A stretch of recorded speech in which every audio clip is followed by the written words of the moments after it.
आमुख हो गया था ना प्रस्तावना, 9वें श्लोक से है। मुझे लगा किताब होगी सबके पास, 9th श्लोक से ये यासाम बलि उसके इसके आगे का जो पैराग्राफ है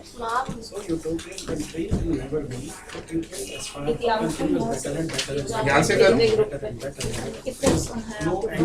हाँ ये अभी चलेगा ये। कितने पेज करूँ ये? कुछ अभी पिछले वाले बचे हुए थे इनके पास है जैसे।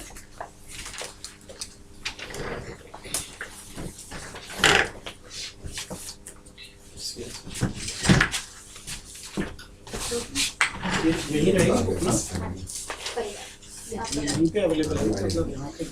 ये मिनी हाँ ठीक है। मेरे ख्याल में पिछले कुछ फोटोज मैंने भेजे थे इसके, वो रह गए थे आपने जो लास्ट में करा था पिछले बार, कुछ रह गए थे 3 स्टेप। हाँ कईयों के अभी आमुख तक हो गया था हमारा।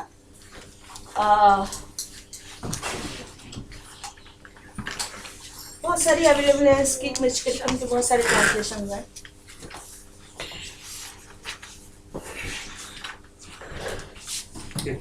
ये वाली यदि मिल जाए तो ये वाली ले सकते हो, ये वाली ज्यादा अच्छी है। उसमें शब्दार्थ भी अलग अलग करके दे दिया है। जगदीश चंद्र मिश्र की रचना गंगा सागर है। जगदीश चंद्र मिश्र।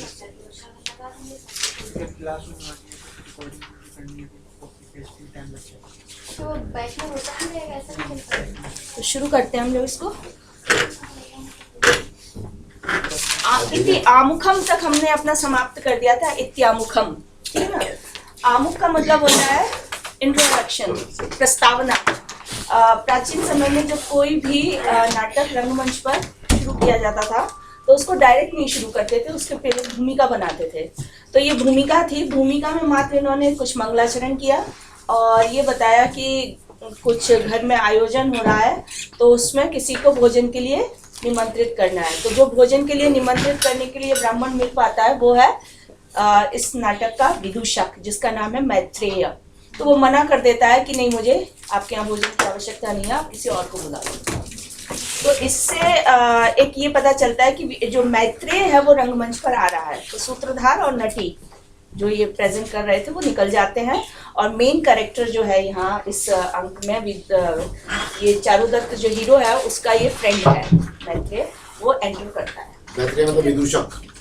मैत्रेय नाम है, अच्छा, है ना, विदूषक का। अच्छा। तो लिखा हुआ है आपकी किताब में, प्रविश्य प्रावार हस्तः, प्रविश्य प्रावार हस्तः। पिछली बार के कागज में तो 12वां पेज है। प्रविश्य प्रावार हस्तः। प्रावार चादर को कहते हैं, ओढ़नी चादर। तो प्रावार हस्तः, प्रावार है हाथ में, जिसके हाथ में चादर लिए हुए, प्रविश्य प्रवेश करके रंगमंच पर एंटर कर देता है। ये संस्कृत में चूंकि ये नाटक है तो ये डायरेक्शन है एक्टर्स के लिए कि क्या करे वो। तो रंगमंच में वो प्रवेश करता है, हाथ में उसके चादर है। अब बीच में आप देखेंगे कि कुछ इति पूर्वोक्तम पठित्वा ऐसा कुछ लिखा हुआ है।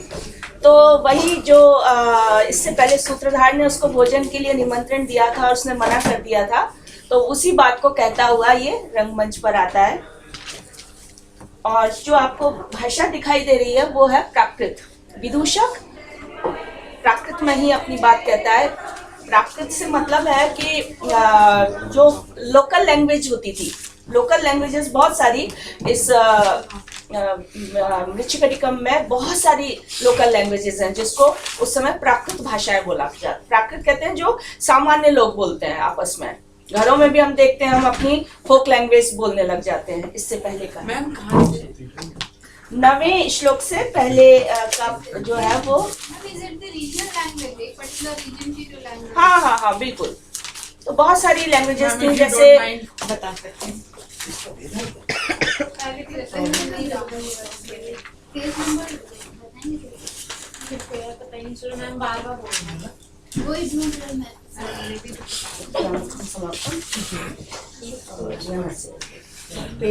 प्रावार हस्तः, प्रविश्य प्रावार हस्तः। 184। प्रविश्य वही अमुक खत्म करा था वहाँ पे। ये तो ninth है। नयनं इत्यामुखं प्रविश्य प्रावारहस्तो मैत्रेयः।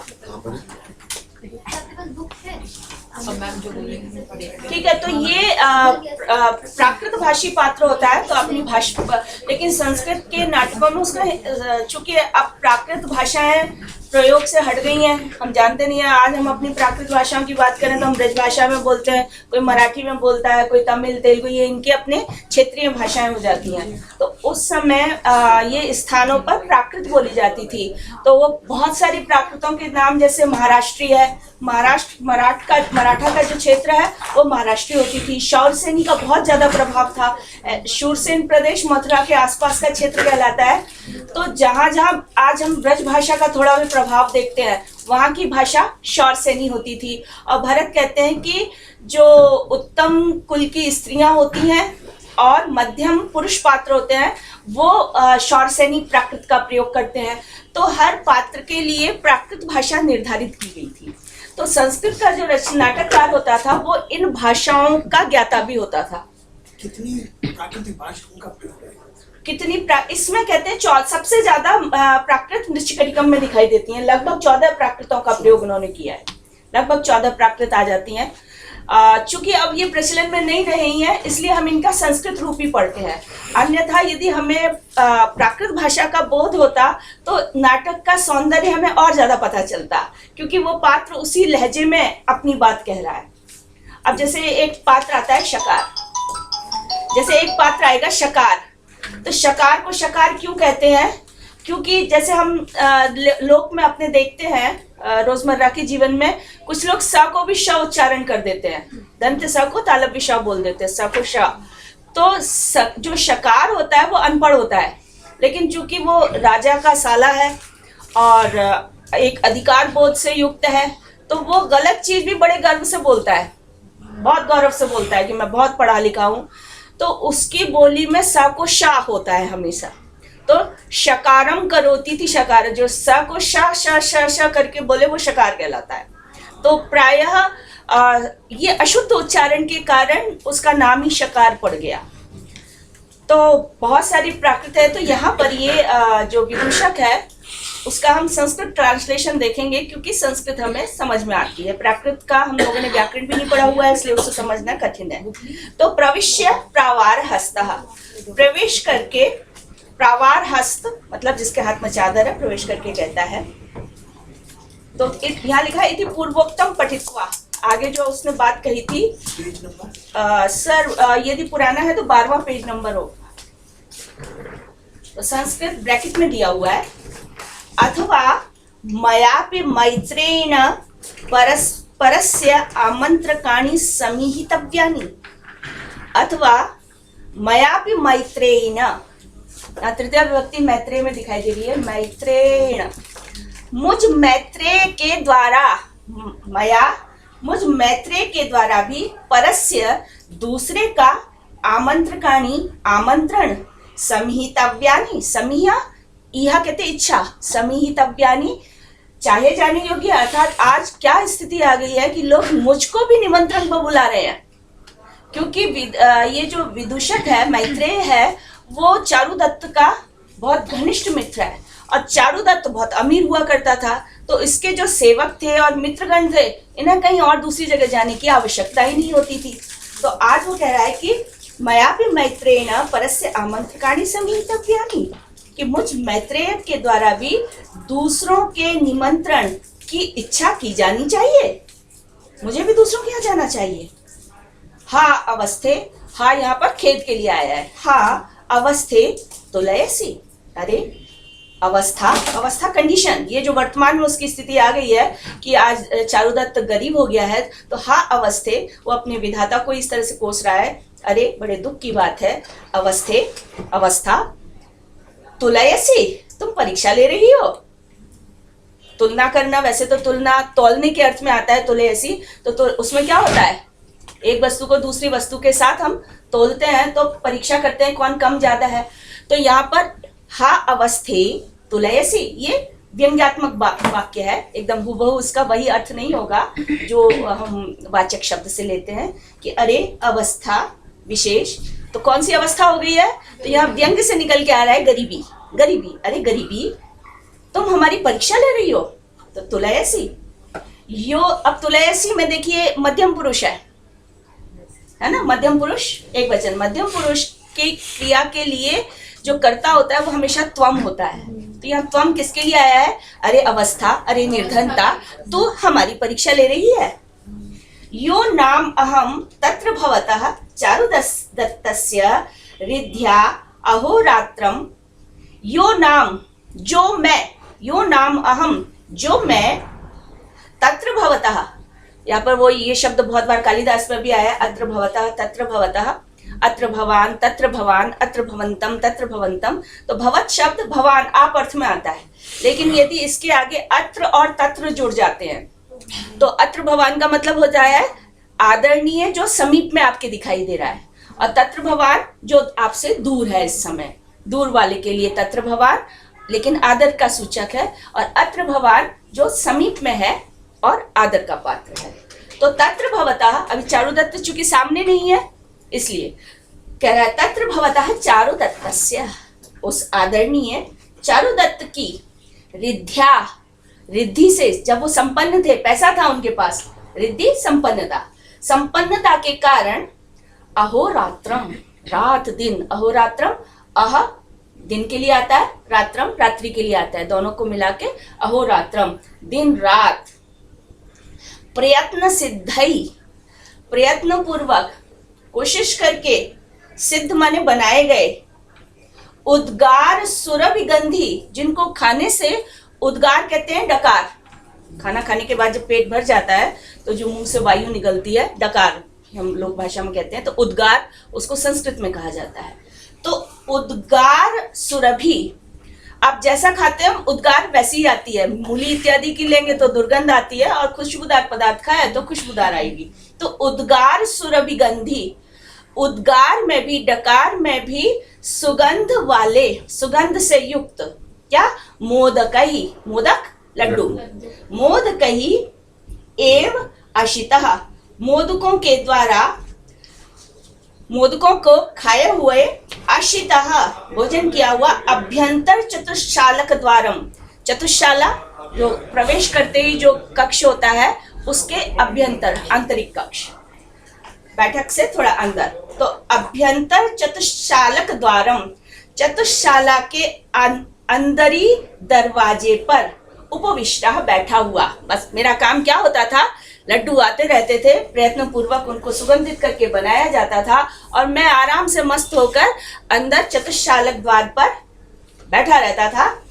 उपविष्टा मल्लक, मल्लक शत परिवृतः, मल्लक शत परिवृतः, विविध प्रकार के जो व्यंजन है, मल्लक शत परिवृतः, ऐसे व्यंजन जो विविध पात्रों में है, तो मल्लक्षत विविध पात्रों से घिरा हुआ मेरे पास, आसपास बस भोजन की सामग्री रहती थी। तो चित्रकर इव, चित्रकार, कलाकार, चित्र बनाने वाला, चित्रकर इव, चित्रकार के समान, इव शब्द जब आता है तो ये सिमिली, उपमा, उपमा के लिए आता है, समान, समानता बतलाने के लिए। तो चित्रकार के समान ऐसे जब प्रयोग आते हैं तो उनको उपमा अलंकार कह देते हैं। तो चित्रकर इव अंगुली भी ही, उंगलियों से, स्पृष्टवा छूकर, स्पृष्टवा छूकर, छू कर, बस मेरा काम होता था छू कर, मेरा इतना पेट भर जाता था, अपने आप ही उनको दूर कर दिया करता था। यह स्थिति थी कि जब चारुदत्त अमीर था तो मैं उसके भवन में चतुष्शाला के द्वार पर बैठा हुआ, विविध प्रकार के बर्तनों से जिनमें व्यंजन होते थे घिरा हुआ, केवल उंगली मात्र से उन व्यंजनों को छू कर छोड़ दिया करता था। तो उस समय जब चारुदत्त, इसका जो नायक है, अमीर था, आज वो गरीब हो गया है। तो गरीब हो गया है तो उसको इतना खेद हुआ इस बात का कि लोग मुझे निमंत्रण देने आ रहे हैं कि हमारे यहाँ चल के भोजन कर लो, जबकि हमारी क्या स्थिति होती थी कि बस उन व्यंजनों को मैं छू कर ही छोड़ देता था, इतना पेट भरा हुआ होता था। नगर चत्वर वृषभ इव, नगर के चौराहे, चत्वर चौराहे के वृषभ के समान, जैसे जो सांड होता है उसको खुला छोड़ दिया जाता है, बांध के नहीं लगा, वो इधर से उधर घूमता रहता है। तो नगर चत्वर वृषभ इव, नगर के चौराहा के ऊपर स्थित, चौराहे में स्थित वृषभ के समान रोमंथायमान तिष्ठामि, मैं रोमंथ, रोमंथ कहते हैं जुगाली, खाए हुए को बैठकर चबाते रहना, तो मैं रोमंथ मान, ये विदूषक जो होता है ना खाने की बातें ज्यादा करता है, तो उससे थोड़ा परिहास भी हो जाता है। और इसके चरित्र की ये विशेषता, मतलब एक सेट करेक्टर है इस तरह का, जहां जहां भी हमें नाटकों में दिखाई देता है भोजन भट्ट के रूप में, मतलब उपमान भी देगा तो भोजन वाले देगा प्रायः, तो इसलिए यहाँ पर वो ये विदूषक कौन होता है? विदूषक एक करेक्टर है जो राजा का सहयोगी होता है, मित्र होता है, या नायक का, जो भी हीरो होगा उसका मित्र होगा, और नायक नायिका को कहीं ना कहीं मिलाने में उसकी भूमिका होती है। लेकिन मृच्छकटिकम का जो मैत्रेय है वो थोड़ा हमें अलग, कालिदास इत्यादि के विदूषक से थोड़ा अलग दिखाई देता है। ये बसंत सेना जो नायिका है उसकी बुराइयां बतलाता है, और वो चाहता है कि चारुदत्त वैश्या के संसर्ग में ना पड़े, तो उसको बचाना चाहता है। विदूषक वैसे तो जोकर एंटरटेनर, हाँ जी बिल्कुल, वो उसी तरह का होता है। उसकी वाणी विकृत, अपनी वाणी में जो कुछ बोल रहा है उसको वो टेढ़ा मेढ़ा करके बोलेगा, अपने अंगों को वो टेढ़ा मेढ़ा कर लेगा, उसकी वेशभूषा ऐसी होती है जो हंसाने वाली होती है। तो नगर चत्वर वृषभ इव रोमंथायमान, रोमंथ जुगाली करता हुआ, शानश प्रत्यय इसमें, जुगाली करता हुआ स्थित होता था, बैठा रहता था। ये उस समय की बात है। स इदानीम, वही आज मैं, स वह, इदानीम इस समय, अहम इदानीम अहम तस्य दरिद्रतया, उस चारुदत्त के दरिद्र हो जाने के कारण, यत्र चरित्वा, जहां तहां विचरण करके, इधर उधर कहीं जाकर, गृह पारावत, घर कपोत की तरह, घरेलू पालतू, गृह पारावत मन कहते हैं पालतू कबूतर की तरह, इव आवास निमित्तम, केवल रहने के लिए ही वापस आता हूं। दोनों स्थितियों की उसने तुलना कर दी कि एक समय ऐसा था कि मैं यहाँ से हिलता ही नहीं था, जैसे वृषभ को पेट भर के खाने को मिल जाए तो एक जगह बैठा वो जुगाली करता रहेगा, तो उसी तरह से मैं भरपेट, बहुत से द्रव्य होते थे तो उनको तो मैं छू भर के ही छोड़ देता था, खाता नहीं था। तो इस प्रकार जो मैं अपना समय व्यतीत करता था, कहाँ? चारुदत्त के घर में। आज उसकी दरिद्रता के कारण क्या स्थिति आ गई है कि भोजन करने के लिए जहां तहां जाता हूं, विचरण करता हूं, और फिर जैसे कबूतर अपने घोंसले से निकलकर, या अपनी बांस यष्टि जो उसको बनाने के लिए लकड़ी की बना दी जाती है, चौकोर जैसा, तो वो दिन भर इधर उधर घूमता है, फिर रात को वापस वहीं आ जाता है। तो ऐसे ही मैं अब उस पालतू कबूतर की तरह शाम को यहाँ आ जाता हूँ और दिन भर मुझे इधर उधर भटकना पड़ता है। तो ये कह के चारुदत्त की दोनों अवस्थाओं की उसने तुलना करके बताई। एष च आर्य चारुदत्तस्य प्रिय वयस्येन जूर्ण वृद्धेन जाति कुसुम वासितः प्रावारको अनुप्रेषितः। जब वो एंटर किया था तो उसके हाथ में क्या था? एक चादर थी। तो उसके लिए कहता है कि यह आर्य चारुदत्त के, आर्य जिसके प्रति आदर होता है उसके लिए बोला जाता है, यह आर्य चारुदत्त के प्रिय मित्र जूर्ण वृद्ध के द्वारा जाति कुसुम वासितः, चमेली के पुष्पों से सुगंधित, जाति पुष्प चमेली के पुष्पों से वासित माने सुगंधित, प्रावारकः अनुप्रेषितः, जूर्ण वृद्ध ने इस चादर को भेजा है। जूर्ण वृद्ध चारुदत्त का मित्र है और उसने एक चादर भेजी है मैत्रेय के हाथ कि इसको चारुदत्त को देना। उसकी विशेषता ये है कि उसमें चमेली के पुष्प की खुशबू आती है, तो इसलिए लिखा है जाति कुसुम वासितः। आजकल बाबा रामदेव ने भी ऐसे कुछ वस्त्र निकाले हैं जिनमें चंदन की गंध आ रही है और वो बहुत शायद 5-6 महीने तक नहीं जाती है, कई बार धो उसके बाद भी नहीं जाती है। तो जाति कुसुम वासितः, जाति के पुष्प यानी चमेली के पुष्प से सुगंधित, प्रावारकः अनुप्रेषितः, यह प्रावारक यह चादर भेजा है।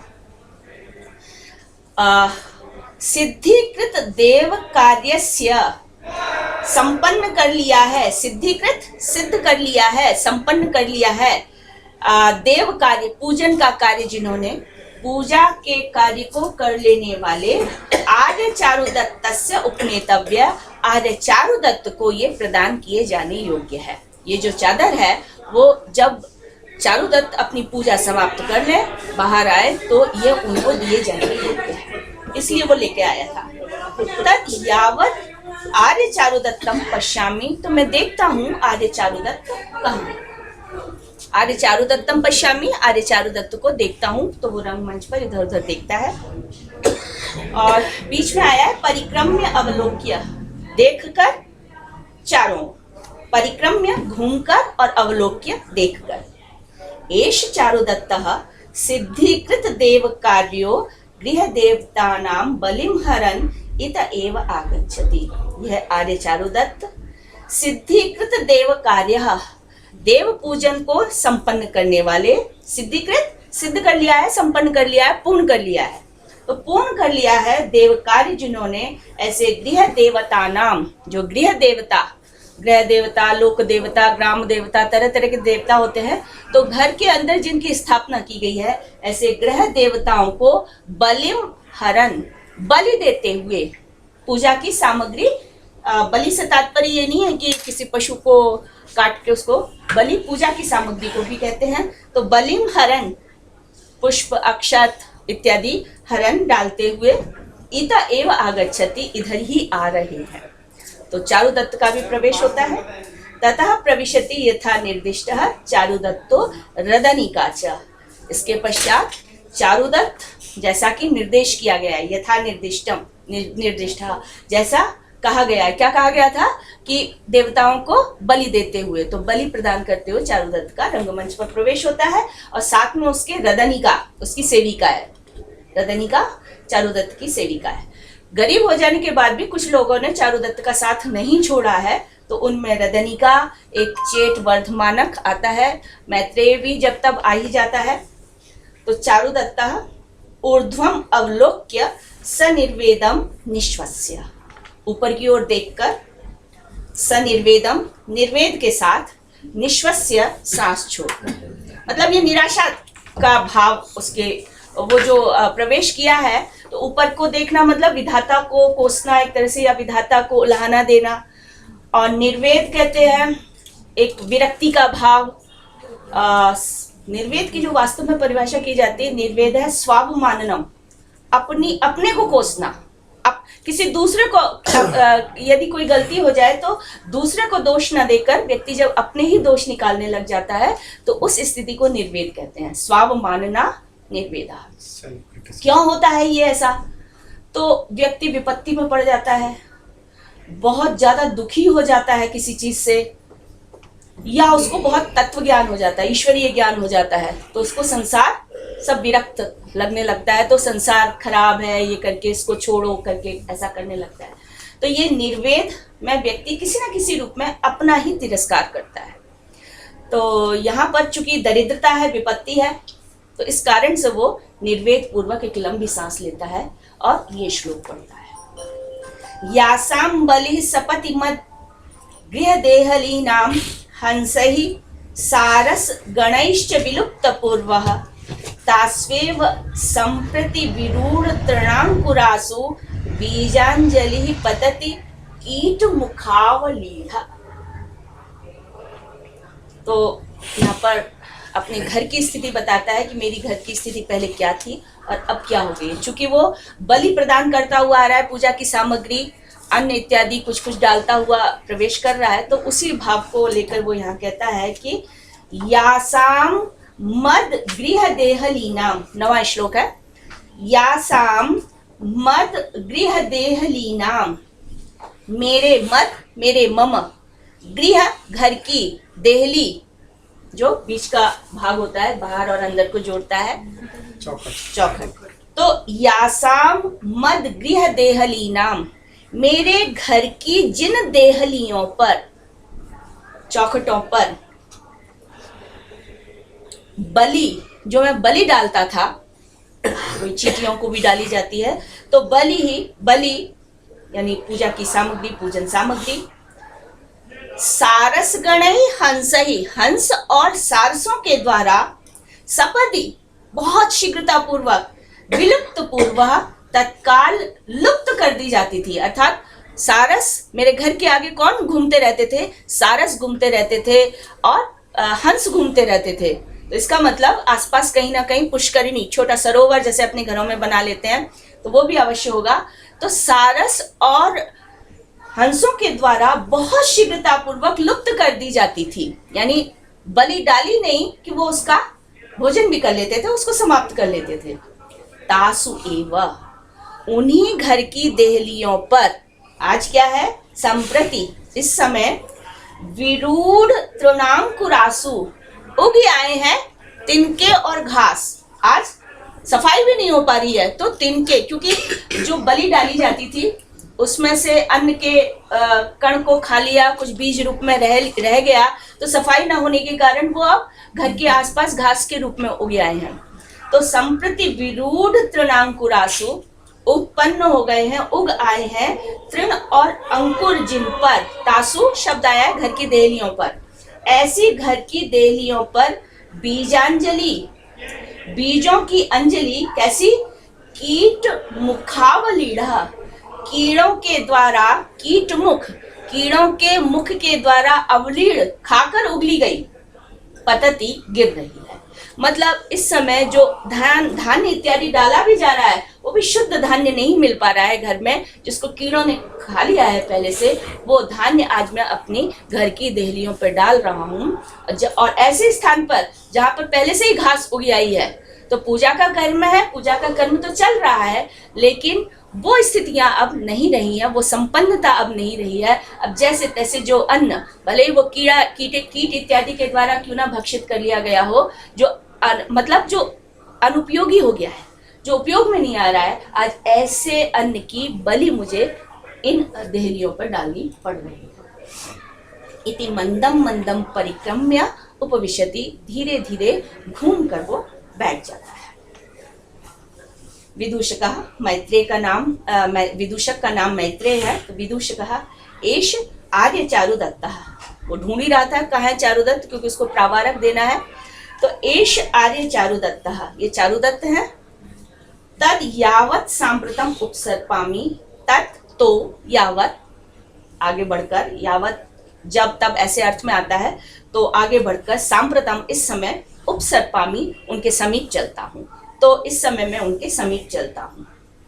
उपसृत्य, पास में जाकर, स्वस्ति भवते, आपका कल्याण हो। स्वस्ति भवते, चूंकि ब्राह्मण है, तो यद्यपि चारुदत्त भी ब्राह्मण है, लेकिन अवस्था में हो सकता है छोटा हो, तो स्वस्ति भवते, आपका कल्याण हो। वर्धताम भवान, आप वृद्धि को प्राप्त करें। ठीक है, वर्धताम भवान, तो शुभकामना एक तरह से देता है। चारुदत्त अये सर्वकालिक मित्रम, अरे सर्वकाल मित्रम, यानी प्रत्येक परिस्थिति में जो मित्र है, चाहे सुख में हो चाहे दुख में हो, तो सार्वकालिक मैत्री रखने वाला, सुख दुख में हमेशा साथ देने वाला, मैत्रेय प्राप्तः, मैत्रेय आया है। सखे स्वागतम, मित्र स्वागत है। आस्यताम, बैठो, आस्यताम, बैठो। विदूषकः यद भवान आज्ञापयति, जैसी आप आज्ञा देते हैं। उपविश्य, बैठकर। वो वयस्य एष ते प्रिय वयस्येन जूर्ण वृद्धेन जाति कुसुम वासितः प्रावारकः अनुप्रेषितः। अरे मित्र, वयस्य, मित्र, एष ते प्रिय वयस्येन, ते तव, तव के अर्थ में आया है, तुम्हारे प्रिय मित्र, प्रिय वयस्य। बहुत सारे शब्द तो ऐसे हैं जो हम हिंदी में भी प्रयोग करते हैं। तो प्रिय वयस्येन, तृतीय व्यक्ति लग गई है, तो प्रिय वयस्य, मित्र के द्वारा, नाम क्या है उसका प्रिय मित्र का? जूर्ण वृद्धेन, जूर्ण वृद्ध के द्वारा, जाति कुसुम वासितः, चमेली के पुष्पों से सुवासित, प्रावारकः अनुप्रेषितः, यह प्रावारक यानी चादर भेजा है। सिद्धीकृत देव कार्यस्य आर्य चारुदत्तस्य त्वया उपनेतव्यः इति, क्या कहकर दिया है? उन्होंने मुझे क्या कहा चूर्ण वृत्ति के द्वारा, कि जब सिद्धीकृत देव कार्यस्य, जब देव कार्य संपन्न कर लिया जाए, तो ऐसे चारुदत्त को त्वया, तुम्हारे द्वारा दिया जाना है। इति समर्पयति, क्या मतलब हुआ? चादर दे देता है, समर्पित करता है। किसको? चारुदत्त को। चारुदत्त गृहीत्वा सचिंतः स्थितः, चारुदत्त लेकर सोच में पड़ा हुआ स्थित रहता है, कुछ सोचने लगता है। विदूषकः भो किमिदं चिंत्यते, क्या मतलब हुआ? भो किमिदं चिंत्यते, यहाँ क्या सोच रहे हो भाई? चिंता कर? अरे भो, ये क्या सोच रहे हो? देखिए, आपको शाकुंतलम की भाषा तो साहित्यिक ज्यादा लगेगी, ये लोक भाषा के बहुत नजदीक है, सरल, यानी खासकर जो संस्कृत की गद्य पंक्तियां हैं वो अपेक्षाकृत बहुत सरल है, और श्लोक भी आप देखेंगे तो कालिदास की तुलना में बहुत सरल है, सरल संस्कृत का प्रयोग है इसमें। तो चारुदत्त गृहीत्वा सचिंतः स्थितः विदूषकः भो किमिदं चिंत्यते, क्या सोच रहे हो? चारुदत्तः वयस्य, अब अपनी बात बताता है कि क्या सोच रहा था। तो सुखम ही दुखान अनुभूय शोभते घनांधकारेष्विव दीप दर्शनम सुखात् तो यो याति नरो दरिद्रताम धृतः शरीरेण मृतः सजीवति। अपनी वर्तमान अवस्था को लेकर चिंताग्रस्त है, सोच रहा है कि सुख कब अच्छा लगता है? दुख के बाद। जब दुख है, दुख के बाद जो सुख मिलता है बड़ा आनंद देता है। तो सुखम ही दुखानि अनुभूय, दुखों का अनुभव करके सुख बड़ा अच्छा लगता है, शोभते, सुंदर लगता है, अच्छा लगता है। कैसे? उदाहरण देते हैं इसके लिए उपमा। घनांधकारेष्विव दीप दर्शनम, दीपक का दर्शन, दीपक का प्रकाश कब ज्यादा अच्छा लगता है? घनांधकारेषु, जब घना अंधकार हो, दिन है तो उसमें दीपक के प्रकाश का कोई औचित्य नहीं रह जाता है। तो घनांधकारेषु, घने अंधकार के होने पर ही दीप दर्शन शोभते, अच्छा लगता है। सुखात् तो यो याति नरो दरिद्रताम, यो नरः, जो मनुष्य सुखात्, पहले सुख का अनुभव कर ले, और दरिद्रताम याति, और दरिद्रता को प्राप्त हो जाए, पहले दरिद्र हो फिर धनी हो जाए तो बड़ा अच्छा है। लेकिन सुखात, सुख से यह जो मनुष्य दरिद्रताम याति, मतलब दरिद्रता को पहुंच जाता है, सुख से जो दरिद्रता को पहुंच जाता है उसकी स्थिति क्या होती है? तो कहते हैं धृतः शरीरेण, शरीर तो धारण किया हुआ है उसने, धृतः शरीरेण, शरीर के द्वारा धारण किया गया भी मृतः सजीवति, वो मृत तुल्य ही है। जीवित, जीवती, जीवित तो है लेकिन कैसे? मृतः, मरा हुआ ही है। यानी जो दारिद्र्य है, गरीबी है, वो व्यक्ति का जीवन रहते हुए ही मृत्यु के समान है, उसका अपमान होता है, उसको जगह जगह लज्जित होना पड़ता है। ये सारी चीजें आगे वो फिर दरिद्रता के विषय में बतलाता है। तो सुखात् तो यो याति नरो दरिद्रताम धृतः शरीरेण मृतः सजीवति, सुख के बाद जो दरिद्रता को प्राप्त हो जाता है, धृतः शरीरेण, शरीर के द्वारा धारण किया हुआ भी वह मृतः सजीवति, मरा हुआ ही जीवित है, यानी उसका जीवन मृत्यु तुल्य है। समझ में सरल है भाषा कि दरिद्रता व्यक्ति के लिए जीते जीते मौत के समान होती है। विदूषका भो वयस्य मरणात् दारिद्र्याद्वा कतरम कतरत ते रोचते। यदि ऑप्शन दिया जाए मरने का और गरीबी का तो तुम क्या पसंद करोगे?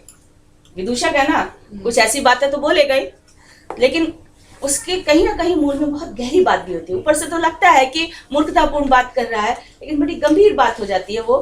तो कहता है भो वयस्य, अरे मित्र, मरणात्, मृत्यु, दारिद्र्यात् और दरिद्रता, इन दोनों में से कतरत, कौन, ते रोचते, तुम्हें क्या ज्यादा अच्छा लगता है? मृत्यु ज्यादा अच्छी लगती है या दरिद्रता ज्यादा अच्छी लगती है? मरना चाहोगे या दरिद्र होना चाहोगे? देखिए चारुदत्त का उत्तर, वयस्य दारिद्र्यात् मरणाद्वा मरणम मम रोचते न दारिद्र्यम। अर्थ स्पष्ट हो रहा है ना? दरिद्रता और मृत्यु में से मरणम मम रोचते, मेरा रुचिकर क्या है? मृत्यु ही मुझे ज्यादा अच्छी लगती है, न दारिद्र्यम, दरिद्रता अच्छी नहीं लगती है। अब बताइए, दरिद्रों को यदि रिजर्वेशन मिलता है तो क्या बुराई है?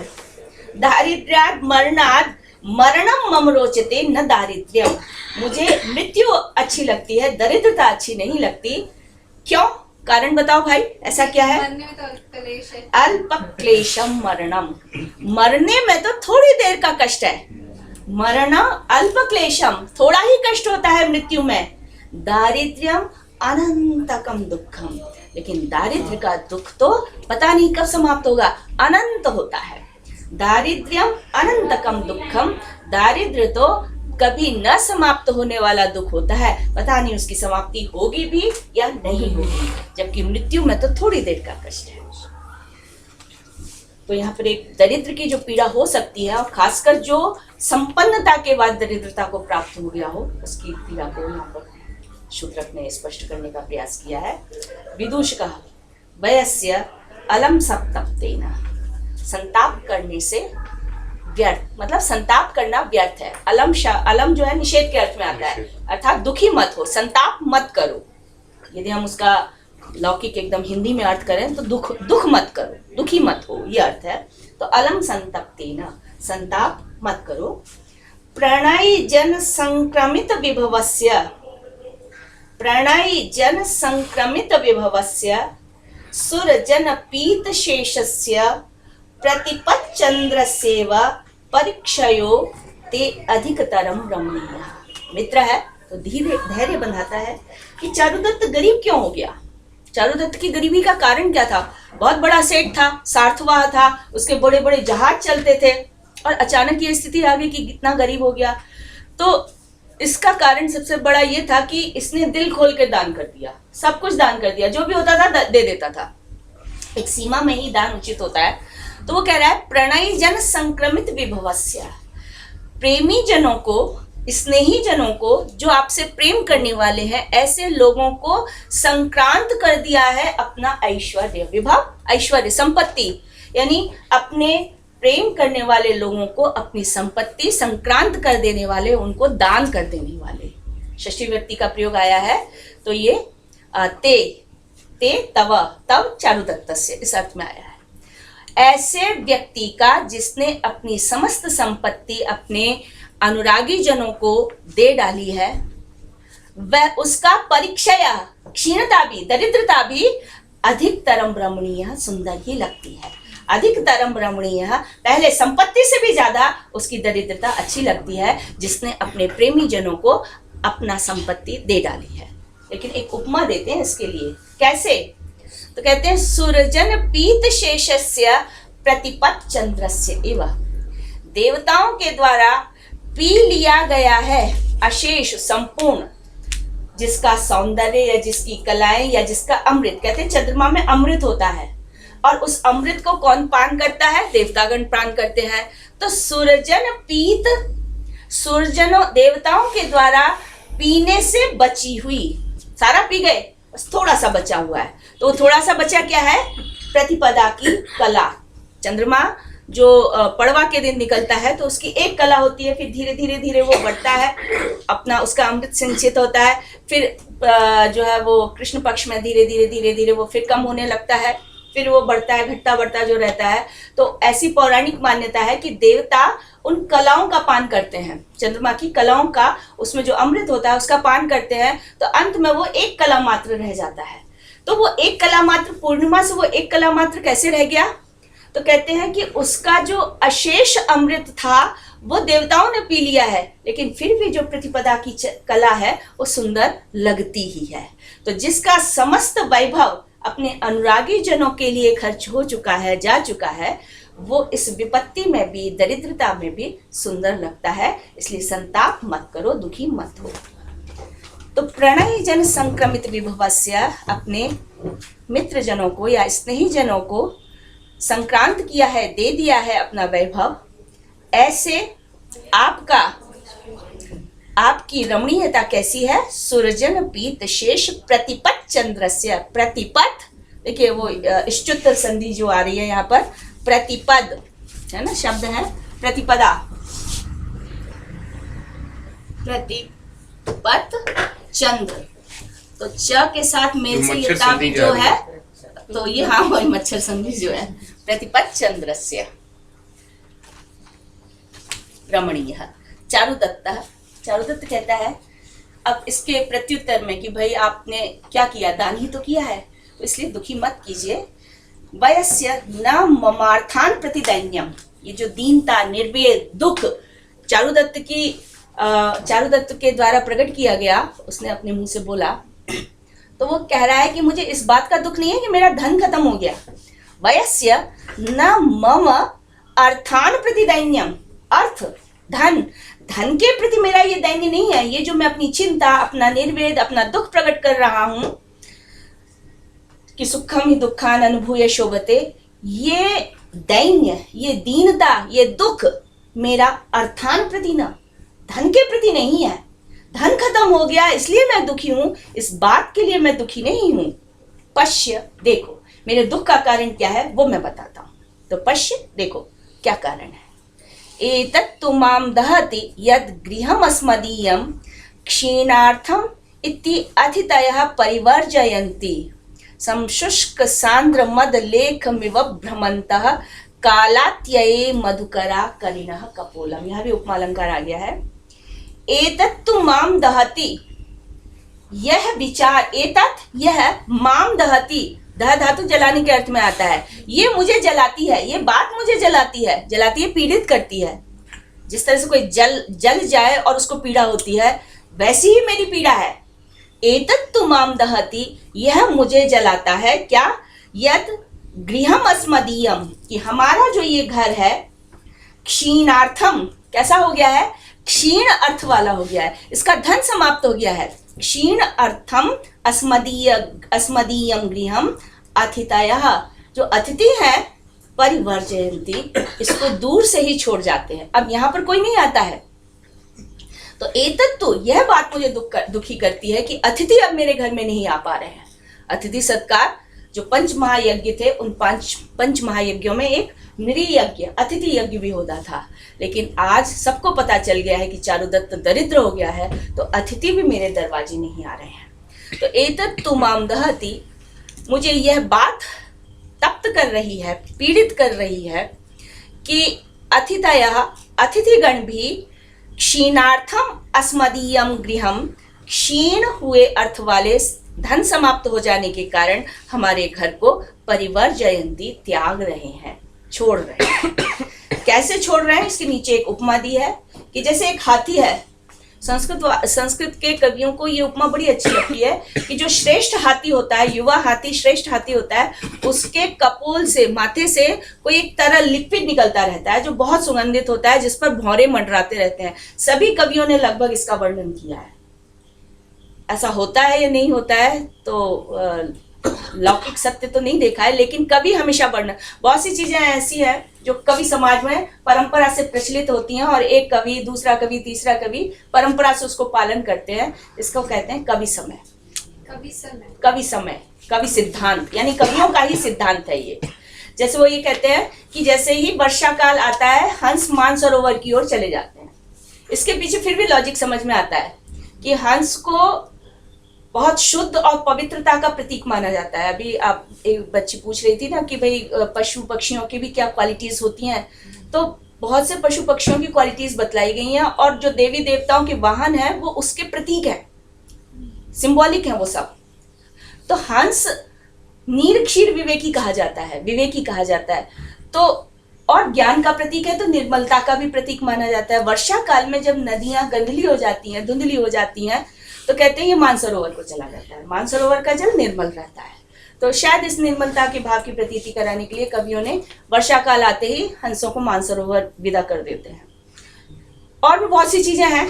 तो ये भी मुझे लगता है कि कपोल से कुछ लिक्विड निकलना, उसको दान जल और मद जल, दो नाम से कहते हैं। ये जो हाथियों के गंडस्थल से निकलने की बात करते हैं, तो उसको दान जल या मद जल ऐसा कहकर कवि वर्णन करते हैं। और वो इतना सुगंधित होता है कि उस पर भौरे मंडराते रहते हैं। ये कवियों का वर्णनीय विषय रहा है। तो कहते हैं कि जिस तरह से हाथी धीरे धीरे बूढ़ा हो जाए, बड़ा हो जाए, तो उसके गंडस्थल से वो निकलने वाली मद धारा धीरे धीरे सूखने लगती है। तो जैसे ही मद धारा सूखने लगती है तो उसकी गंध भी कम होने लगती है। तो क्या होता है, भौरे उसे छोड़ के चले जाते हैं।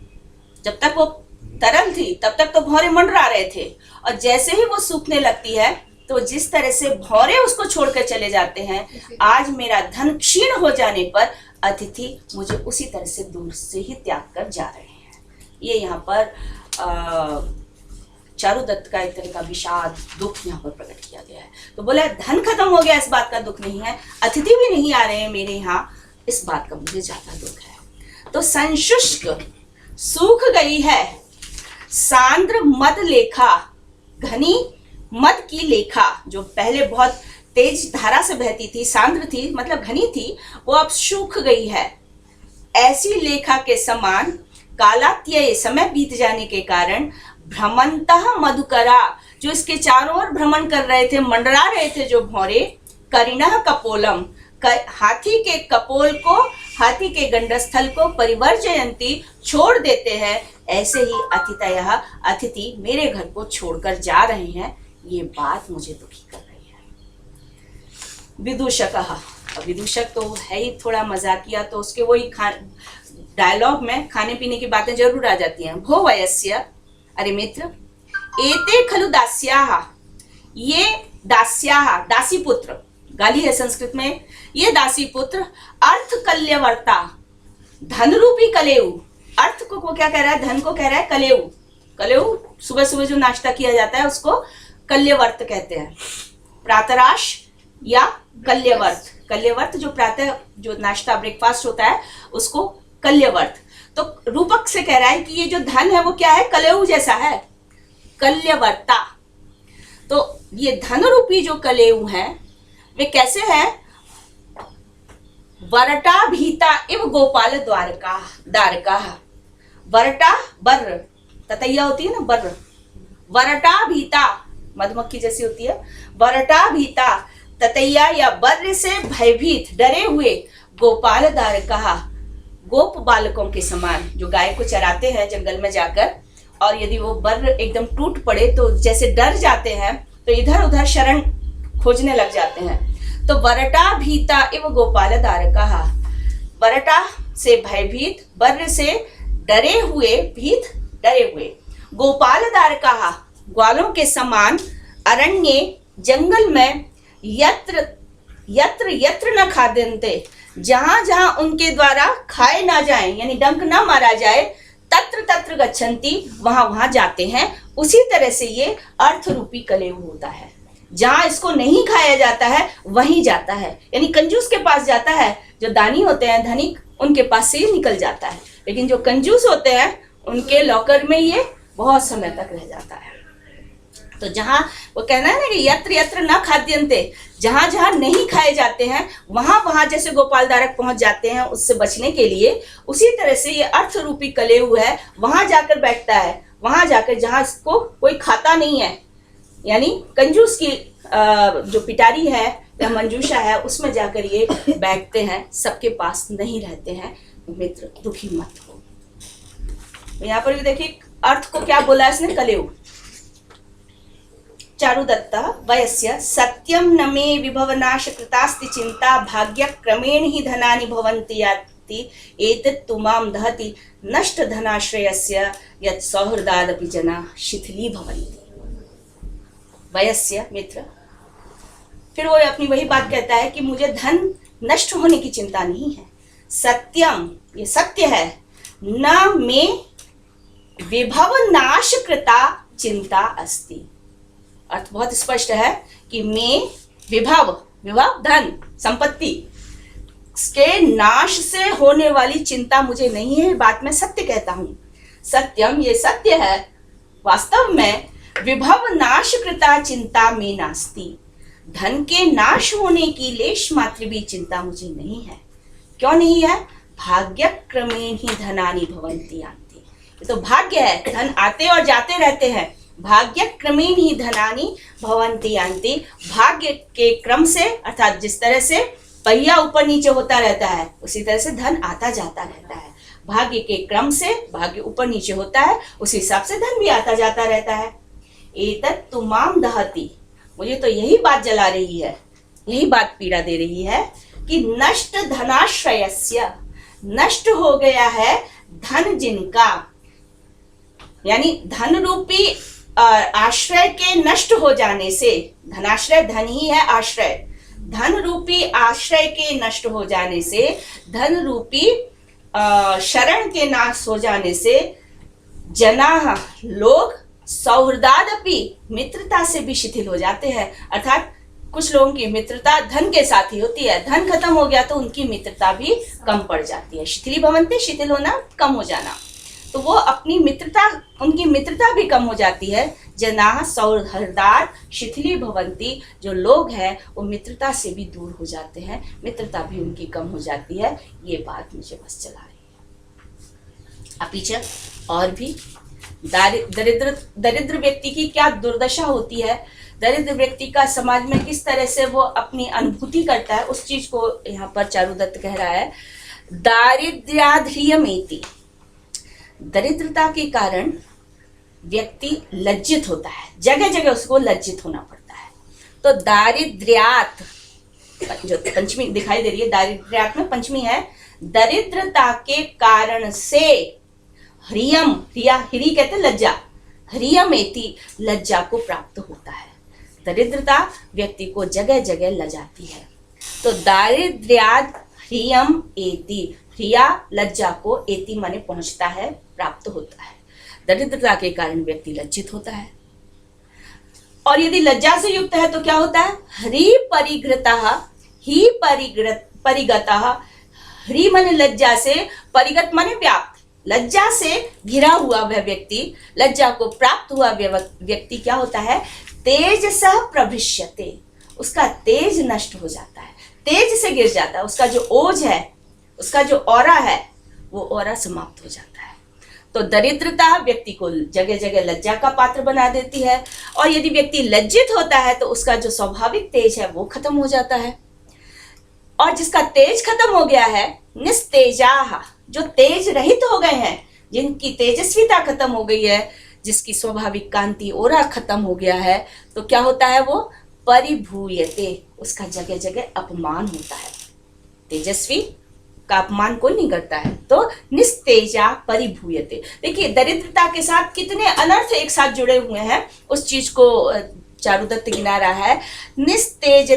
निस्तेजा परिभूयते, जो तेज रहित है वह परिभूयते, उसका पराभव होता है, उसका अपमान होता है।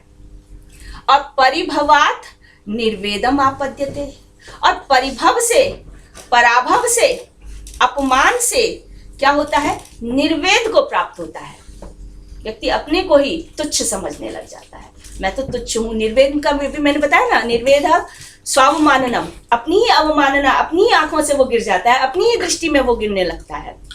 तो परिभवात निर्वेदम आपद्यते, पराभव से यानी अनादर से या तिरस्कार से, अपमान से वो निर्वेद को प्राप्त हो जाता है। ठीक है, निर्वेद को प्राप्त होने के बाद क्या होता है, निर्विन्नः, यहाँ पर निर्विद अपता प्रत्यय है, तो बात वही है, निर्वेद से युक्त, जो निर्वेद को प्राप्त हो चुका है, शुचमेति, वो शोक प्राप्त करता है, उसके जीवन में हर्ष रह ही नहीं जाता है, वो शोक, शुचा शोक को प्राप्त करता है। निर्विन्नः शुचमेति, शुचम एति शोकम प्राप्नोति, जो दुखी व्यक्ति, जो निर्वेद से युक्त है, वो शोक को प्राप्त होता है। शोक पीहिता, और जो शोक से युक्त है, जो शोक से घिरा हुआ है, शोकग्रस्त है, बुद्ध्या परित्यज्यते, उसका विवेक नष्ट हो जाता है, बुद्धि से वो परिभ्रष्ट हो जाता है, यानी अपनी बुद्धि का वो सम्यक प्रयोग नहीं कर पाता है शोकग्रस्त व्यक्ति। तो यहाँ पर बुद्धि विवेक के अर्थ में ही है, बुद्ध्या परित्यज्यते, बुद्धि के द्वारा छोड़ दिया जाता है, बुद्धि भी उसका पलायन कर जाती है, बुद्धि भी उससे दूर चली जाती है, यानी विवेक उसका नष्ट हो जाता है।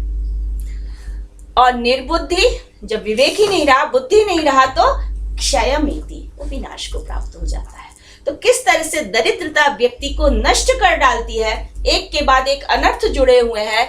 दरिद्रता की सबसे पहले तो लज्जा, जगह जगह अपमानित होता है, लज्जित होता है, लज्जा से उसका तेज नष्ट होता है, तेज नष्ट हो जाने से उसका अपमान होता है, अपमान होने से वो निर्वेदग्रस्त होता है, निर्वेदग्रस्त होने से वो शोक के योग्य हो जाता है, शोकग्रस्त व्यक्ति का विवेक नष्ट हो जाता है और विवेक नष्ट व्यक्ति विनाश को प्राप्त हो जाता है। तो निर्धनता सर्वाम आपदास्पदम। निष्कर्ष क्या निकला कि जो ये निर्धनता है वो समस्त आपत्तियों का घर है। सर्वम सभी प्रकार की, आपत माने विपत्तियों का, आस्पद माने स्थान है। ये निर्धनता समस्त विपत्तियों का स्थान है। आस्पद में कौन सा धातु होगा ये? आस्पद पद धातु है, अच प्रत्यय हो जाता है, तो आ उपसर्ग है, तो स्थान, आस्पद स्थान। तो निर्धनता सर्वापदाम, आपदाम विपत्तियों का, षष्ठी विभक्ति है इसमें, सर्वापदाम सभी आपत्तियों का, विपत्तियों का आस्पद स्थान है। यानी समस्त विपत्तियां इस दरिद्र व्यक्ति को प्राप्त होती हैं। समझ में आ रही है? दरिद्रता का ही अभी चूंकि संपन्नता से विपत्ति को आया है, इसलिए कष्ट ज्यादा है, तो वो अपनी उसी भावना को प्रकाशित कर रहा है। विदुष का भो वैश्य तमेव अर्थ कल्यवर्तम स्मृत्वा अलम संतापितेन। भूमित्र, उस अर्थ रूपी कलयुग का स्मरण करके दुखी मत हो। फिर वही बात उसको धैर्य बनाता है। वैश्य दारिद्र्यम ही पुरुषस्य। फिर चारुदत्त फिर दरिद्रता के विषय में कहता है कि दारिद्र्य व्यक्ति के लिए क्या है? निवासश्चिंताया पर परिभवो वैरमपरम जुगुप्सा मित्राणाम स्वजन जन विद्वेष करणम वनम गंतुम बुद्धिर भवति च कलत्रात् परिभवो हृदयस्थः शोकाग्निर न च दहति संतापयति च। ये चिंता का घर है। दरिद्रता क्या है व्यक्ति के लिए? तो ऊपर से जुड़ रहा है दारिद्र्यम ही पुरुषस्य। जो दरिद्रता है वो व्यक्ति के लिए क्या है? निवासः चिंतायाः, चिंता का निवास है, चिंता का घर है। व्यक्ति चिंतित रहता है। पर परिभवः, और दूसरे से प्राप्त होने वाला अनादर है। पर परिभवः दो अर्थ हो सकते हैं इसका, या तो पर माने बहुत अधिक, पराभव है, या दूसरे से प्राप्त होने वाला अनादर है। तो पर ही पराभवः या परः पराभवः, ये बहुत अधिक अपमान है जो दरिद्रता है। जैसे कहते हैं ना ब्रह्म और परब्रह्म, तो उसकी और अधिक विशालता बताने के लिए तो परिभवः पराभव है, अनादर है, अपमान है, बहुत बड़ा। वैरम अपरम, दूसरी शत्रुता है ये। यदि व्यक्ति दरिद्र हो जाए तो सब उसके शत्रु हो जाते हैं। तो वैरम अपरम, यह दूसरी शत्रुता है। जुगुप्सा मित्राणाम, मित्रों की घृणा है, मित्र भी आपसे दूर भाग जाते हैं, जुगुप्सा घृणा को कहते हैं। जुगुप्सा मित्राणाम स्वजन जन विद्वेष करणम, और स्वजन जो अपने ही लोग हैं, स्वजन जन विद्वेष वो आपसे द्वेष करने लगते हैं। स्वजन जन विद्वेष करणम, और जो स्वजन है उनसे द्वेष का ये कारण है। वनम गंतुम बुद्धिर भवति, दरिद्र व्यक्ति की क्या होती है? सब कुछ छोड़कर कहीं जंगल में चला जाए। तो वनम गंतुम, वनम यहाँ पर उपलक्षण है, यानी सबसे दूर चला जाए। तो वनम गंतुम बुद्धिर भवति, गंतुम में तुम, वन जाने के लिए विचार उठता है। बुद्धि भवति, जो बुद्धि हो विचार है, वनम गंतुम वन में जाने का होता है, यानी सब कुछ छोड़ के कहीं चले जाओ। जब कलत्रात् परिभव, अपनी पत्नी से ही अपमान प्राप्त होता है। कलत्रात् परिभव, कलत्र कहते हैं पत्नी, पत्नी से ही अपमान होने पर वन जाने की बुद्धि होती है, वन जाने का विचार होता है। हृदयस्थः शोकाग्नि, जो हृदय में शोक रूपी अग्नि जलती है दरिद्र व्यक्ति के, उससे मेरा हाल क्या हो रहा है? चारुदत्त कहता है हृदयस्थः शोकाग्नि, हृदय में जो ये शोक रूपी अग्नि है, न च दहति, वो केवल जला ही नहीं रही है, संतापयति च, वो प्रतिपल सुलगती रहती है। दह धातु तो एक बार में जलाकर भस्म कर देती है, लेकिन संताप धीरे धीरे धीरे धीरे जो सुलगता रहे, वो न केवल जलाती ही नहीं है, दग्ध ही नहीं कर देती है, हर पल संतप्त करती रहती है, पीड़ित करती रहती है। तो हृदयस्थः शोकाग्नि, शोकाग्नि शोक रूपी अग्नि, इसको रूपक अलंकार, मेटाफर, हृदयस्था शोकाग्नि, हृदय में जो शोक रूपी अग्नि है वो केवल जलाती ही नहीं है, दग्ध ही नहीं करती है, वो प्रतिपल संतप्त करती रहती है, सुलगाती रहती है। तद्वयस्य कृतो मया गृह देवताभ्यो बलिः गच्छ त्वमपि चतुष्पथे मातृभ्यो बलिम उपहरा। तो मित्र छोड़ो गरीबी की बात, आगे बढ़ो। तो कहता है कृतो मया गृह देवताभ्यो बलि, मैंने घर के देवताओं को बलि प्रदान कर दी है, पूजन सामग्री उनके लिए डाल दी है। त्वमपि चतुष्पथे, तुम भी मार्ग में, चौराहे में, मार्ग में, मातृदेवों के लिए बलिम उपहरा, बलि दे आओ। जो वीथियां हैं, गलियां हैं, वहां भी जगह जगह जो देवता स्थापित कर दिए जाते हैं ग्रामीण समाजों में, तो तुम उन देवताओं के लिए जाकर बलि प्रदान कर आओ। विदूषक न गमिष्यामि, मैं नहीं जाऊंगा, सीधे मना करता है, न गमिष्यामि, नहीं जाऊंगा। चारुदत्त किमर्थम, क्यों? अभी तक वही जाता था, बोला नहीं जाऊंगा।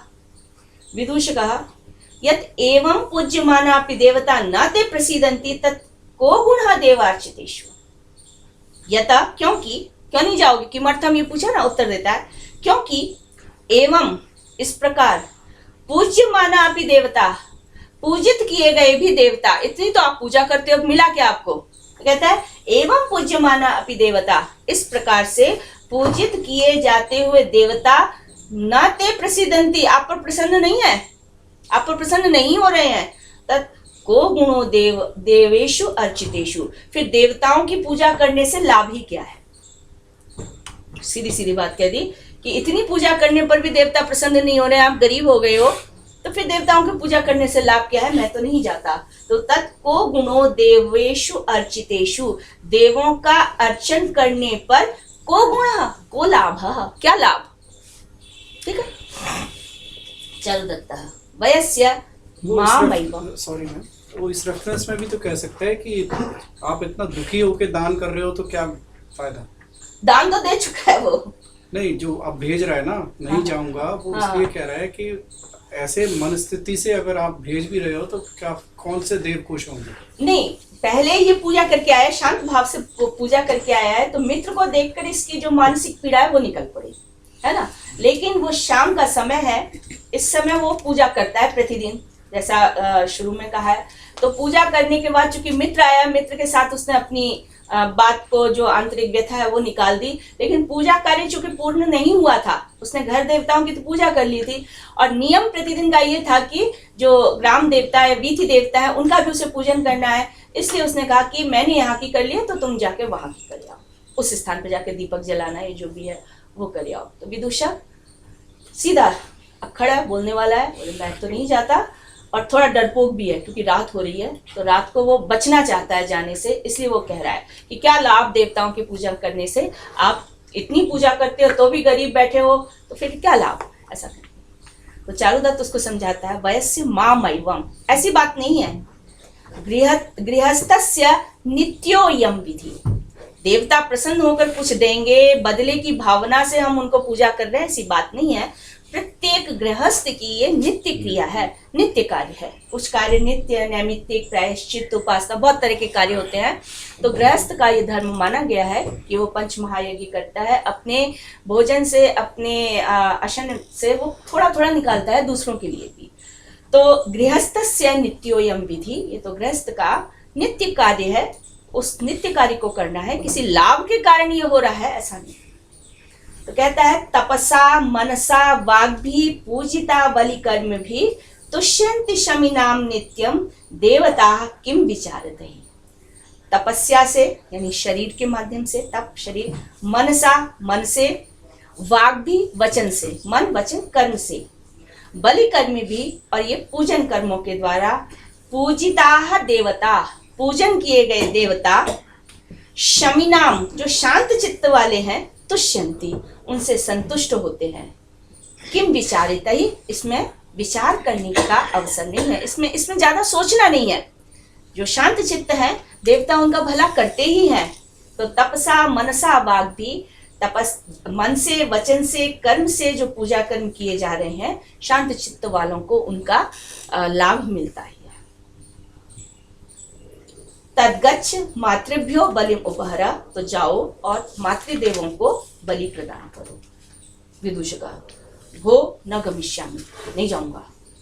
अन्य को भी प्रयुज्यता, किसी दूसरे को लगा दो, प्रयुज्यता किसी दूसरे को इस कार्य में लगा दो। मम पुनर्ब्राह्मणस्य सर्वमेव विपरीतम परिणमति, मुझ ब्राह्मण का तो हर कार्य विपरीत हो रहा है। आज जो भी मैं कार्य कर रहा हूँ उल्टा ही पड़ रहा है। तो पुनः मम ब्राह्मणस्य सर्वम एव विपरीतम परिणमति, मुझ ब्राह्मण का तो हर कार्य विपरीत हो रहा है। कैसे विपरीत हो रहा है? एक उपमा देता है, आदर्श गतेव छाया, जैसे दर्पण में, आदर्श दर्पण मिरर, जैसे दर्पण में पड़ी हुई छाया, वामतः दक्षिणा दक्षिणतः वामा, यदि बाएं से वो दाहिनी दिखाई देती है, दाएं से वो उल्टी, मतलब सीधी देखो उल्टी दिखाई देती है, उल्टी देखो कोई वस्तु तो वो सीधी दिखाई देती है। तो ऐसे ही मैं जो कुछ कार्य करने जा रहा हूं आज सब उल्टा हो रहा है, तो नहीं जाऊंगा। अन्य चैतस्याम, एक तो ये बात है कि एक तो मेरा सारा काम आज विफल हो रहा है तो नहीं जाऊंगा। दूसरी बात और कहता है अन्य चैतस्याम प्रदोष वेलायाम, और दूसरी जो बात है, असली बात तो यही थी, अन्यच्च, और दूसरी एतस्याम प्रदोष वेलायाम, इस प्रदोष वेला में जब रात्रि और दिन मिल रहे हैं तो इस प्रदोष वेला में यह राजमार्गे, राजमार्ग में जो मुख्य सड़क है, गणिका वैश्या, विट धूर्त, चेट दास, राजवल्लभा और राजपुरुष, पुरुषाः संचरन्ति, राजपुरुष राजा के प्रिय व्यक्ति इधर उधर विचरण करते हैं। इस समय साय को घर से बाहर नहीं निकलना चाहिए क्योंकि ये समय इन लोगों के भ्रमण का है।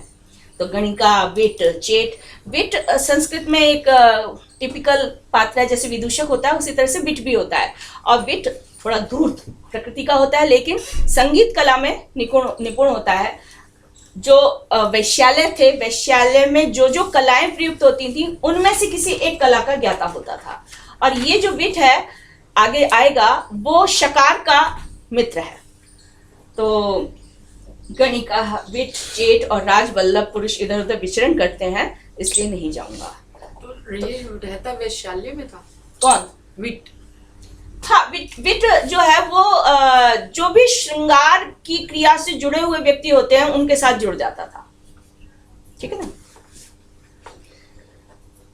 क्यों नहीं जाऊंगा? तो इसमें फिर एक वो उपमा दे देता है कि तस्मात् मंडूक लुब्धस्य, मंडूक कहते हैं मेंढक, मंडूक के लोभी, मंडूक को खाने के लिए ललचाए हुए, काल सर्पस्य, काला सांप, जैसे काला सांप जो मेंढक खाना चाहता है तो उसके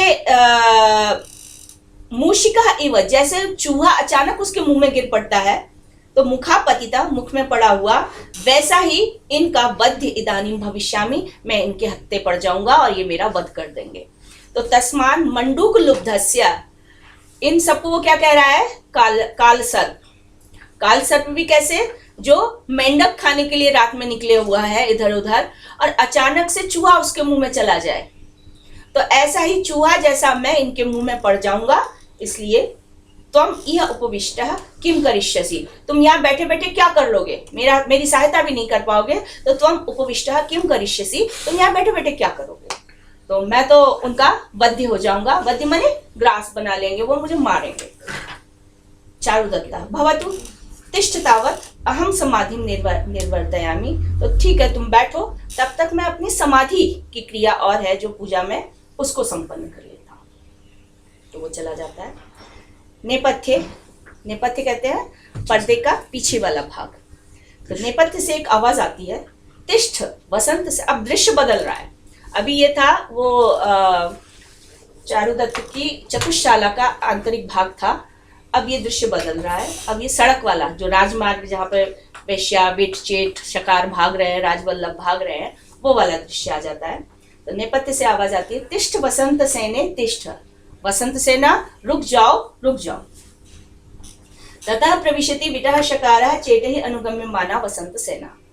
उसके पश्चात प्रवेश करती है विट, शकार और चेट, इनके द्वारा पीछा की जाती हुई वसंत सेना। वसंत सेना आगे आगे भाग रही है, अब इसके पीछा कर रहे हैं विट, चेट और शकार। विट कहता है वसंत सेने तिष्ठ तिष्ठ, अरे वसंत सेना रुको रुको। तो क्या कह के उसको रोकता है? तो अब आप देखिएगा 3 पात्र हैं यहाँ पर, विट, चेट और शकार।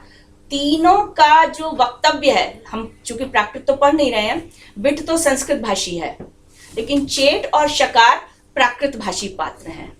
लेकिन किस तरह से पात्र को ध्यान में रखकर उसकी शब्दावली चयन की जाती है, उसका तो हम संस्कृत में भी आनंद ले सकते हैं। तो विट का भाव दूसरा है, शकार का दूसरा है, और चेट चूंकि दास है इसलिए उसके द्वारा जो डायलॉग बोला जाता है वो अपने मालिक को खुश करने के लिए है। देखिए किम, ये फिर विट चेट शकार यदि आपस में मिलते हैं तो उनको एक दूसरे की भाषा आती है? हाँ संस्कृत बिल्कुल को आती है, बिल्कुल आती है। जैसे हम अपने आसपास के ग्रामीण जनों की भाषा को समझ लेते हैं तो उस तरह से वो समझ लेते हैं। और संस्कृत भी जो है वो शिष्ट भाषा तो होती ही थी, परिमार्जित भाषा होती थी, तो वो भी सबके द्वारा समझ ली जाती थी, भले ही बोली ना जा सके। तो विटः वसंत सेने तिष्ठ तिष्ठ, रुको रुको, किम त्वं भयेन परिवर्तित सौकुमार्या नृत्य प्रयोग विशदौ चरणौ क्षिपन्ति। 17वां श्लोक है। उद्विग्न चंचल कटाक्ष विसृष्ट दृष्टि व्याधानुसार चकिता हरिणी व यासी। तुम हिरणी के समान, यासी माने जा रही हो, हिरणी के समान जा रही हो। कैसी हिरणी के समान? तो एक विशेषण है इसका, व्याधानुसार चकिता, जिसके पीछे बहेलिया पड़ा है, शिकारी पड़ा है। व्याधानुसार, व्याध के द्वारा, शिकारी के द्वारा पीछा की जाती हुई, चकित कब मार देगा ऐसी भौचक की, एक हिरणी के समान तुम यासी माने जा रही हो। तो हिरणी कैसी है? तो उसकी उद्विग्न चंचल कटाक्ष विसृष्ट दृष्टि, उद्विग्नता के कारण, घबराहट के कारण, व्याकुलता के कारण चंचल है कटाक्ष नेत्र, चंचल नेत्रों को वो व्याध पर डालती है और भागती है कि पता नहीं कब वो मुझे पकड़ ले और मार दे। तो उद्विग्न चंचल कटाक्षों वाली दृष्टि को फेंकती हुई, व्याध के द्वारा पीछा की जाती हुई चकित हिरणी के समान कहाँ भाग रही हो। अब ये तो हिरणी के समान उसका उपमान दिया है, सादृश्य बतलाया है, समानता बतलाई है। ऊपर की पंक्तियों में कहता है किम त्वं भयेन, तुम भय के कारण, वसंत सेना है, बहुत सुकुमार है, तो परिवर्तित सौकुमार्या, अपनी सुकुमारता को, अपनी कोमलता को छोड़ती हुई, और नृत्य प्रयोग विशदौ, नृत्य नाचने के क्रिया में बहुत निपुण है, चरण इस प्रकार के पैरों को रखती हुई भय से कहाँ भागी चली जाती हो। तो इस तरह से करके वो उसके नृत्य कुशलता, चूंकि खुद भी कलाकार होता है ये, तो इसलिए उसकी कला की विषय में ही वो बोलता है। आगे देखिए,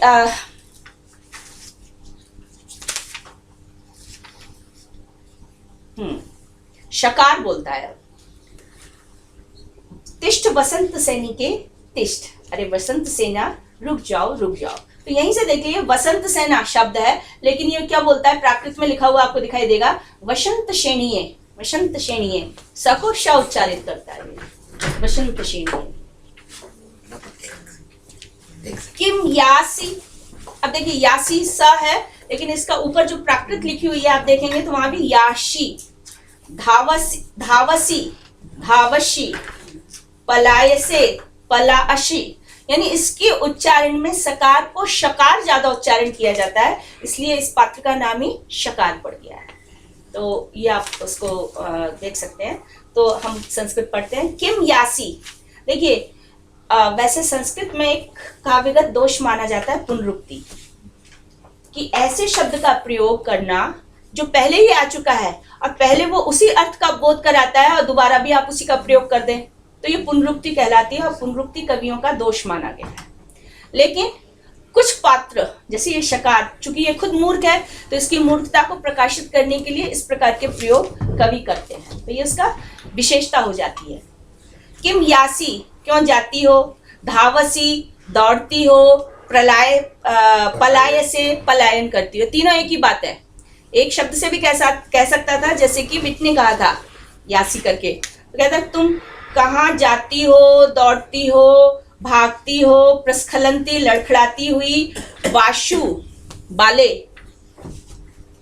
प्रसीद, प्रसन्न हो जाओ, न मरिष्यसि, मर नहीं जाओगी, तिष्ठ तावत, रुक तो जाओ, कामेन दय्यते खलु मे हृदयम, यह जो तपस्वी, तपस्वी माने बिचारा, ये जो बिचारा मेरा हृदय है वो काम के द्वारा जला जा रहा है, काम उसको जलाए डाल रहा है, तो इसलिए प्रसन्न हो जाओ, रुक जाओ।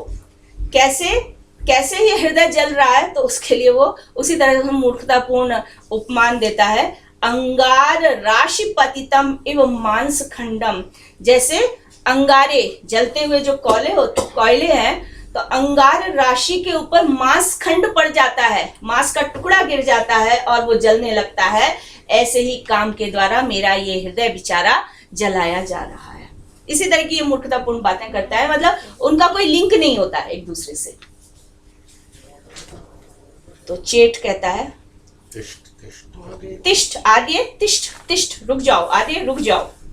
उत्त्रासिता गच्छसि अंतिकान् मम संपूर्ण पक्षेव ग्रीष्म मयूरी, अववल्गति स्वामी भट्टारको मम वने गतः कुक्कुट शावक इव।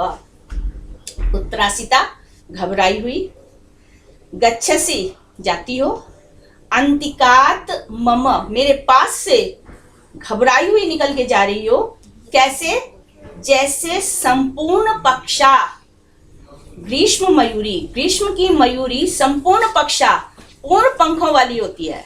बरसात आने पर वर्षा काल में मोरों के पंख झड़ने शुरू हो जाते हैं, लेकिन ग्रीष्म में वो पूर्ण पंखों वाली होती है। तो जिस तरह से अब मयूरी के तो पंख होते नहीं है, लेकिन मूर्खतापूर्ण, मूर्ख मालिक का मूर्ख नौकर है, तो संपूर्ण पक्षेव ग्रीष्म मयूरी, जैसे संपूर्ण पंखों वाली गर्मी की ग्रीष्म काल की मयूरी है, घबरा के जाती है। और उसके पीछे पीछे देखिए, मयूरी के पीछे ज्यादा से ज्यादा कौन जाएगा, मयूर जाएगा, लेकिन वो कहता है स्वामी भट्टारक, जो मेरा स्वामी है भट्टारक, प्राकृत में स्वामी को भट्टारक बोलते हैं, तो स्वामी भट्टारक, तो वो स्वामी भी बोल रहा है, भट्टारक भी बोल रहा है। तो जो मेरे स्वामी भट्टारक हैं वह वन में कुक्कुट शावक इव, कुक्कुट के शावक यानी कुक्कुट मुर्गे के बच्चे, चूजे के समान तुम्हारे पीछे पीछे पीछे पीछे संभ्रम में, अववल्गति पीछे पीछे संभ्रम के साथ, उद्विग्नता के साथ भागे जा रहे हैं।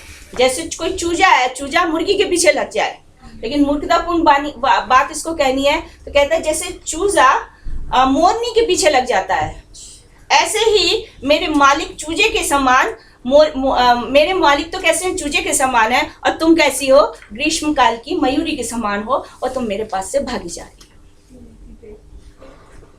हो। विट की बात थोड़ा गंभीर होती है, लेकिन चूंकि उसको भी शकार को प्रसन्न करना है, इसलिए वो भी उसके पीछे पड़ा हुआ है, लेकिन जानता है ये शकार बड़ा दुष्ट है, इसलिए बचाता भी ये वसंत सेना को खुद ही है। तो कहता वसंत सेने तिष्ठ तिष्ठ, किम यासी बाल कदलीव विकंपमाना, रक्तांशुकम पवन लोल दशम वहंती, रक्तोत्पल प्रकार कुड्मल मुत्सृजंती, टंकैर मनः शिल गुहेव विदार्यमाणा।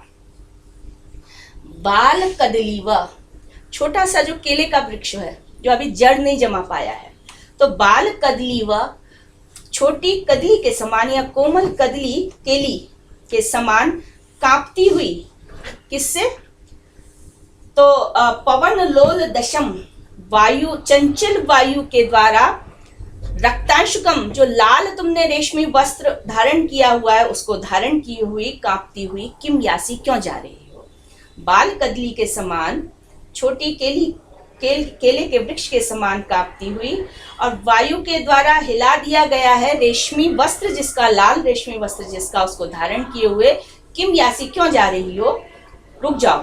तो रक्तोत्पल प्रकार कुड्मल मुत्सृजंती, टंकैर मनःशिल गुहेव विदीर्यमाना। टाकी जो होती है ना, लोहे की एक छेनी होती है, उस पर हथौड़ी डालते हैं और उससे कुछ चीज काटते हैं, जैसे लोहा ही काट लिया जाए, तो जैसे टाकी से मनशिल की गुफा को विदीर्यमाना, विदीर्ण किया जाता है, तो उसमें से लाल लाल अंगारे से छिटकते हैं, क्योंकि वो थोड़ा लाल सा पत्थर होता है। तो मनशिल की गुफा विदीर्ण टंकही, टांकी के द्वारा तोड़ी जाती हुई, जिस प्रकार से लाल अंगारों को उत्सृजंती फेंकती है, उसी तरह से लाल कमल के कुडमल, जो सिर में माला धारण की है लाल कमल की, भागने के कारण उसमें से कलियां छिटक छिटक के नीचे गिर रही हैं। तो उन कलियों को गिराती हुई तुम कहाँ जा रही हो? ठीक है, जैसे हम बेल्डिंग देखते हैं तो उसमें से अंगारे चिटकते हैं। तो टाँकी से, चूंकि पत्थर की होती है गुफा वो मंशिल, और इसको चूरा बना के मुंह को रंगने का उस समय पाउडर इत्यादि बनाया जाता था।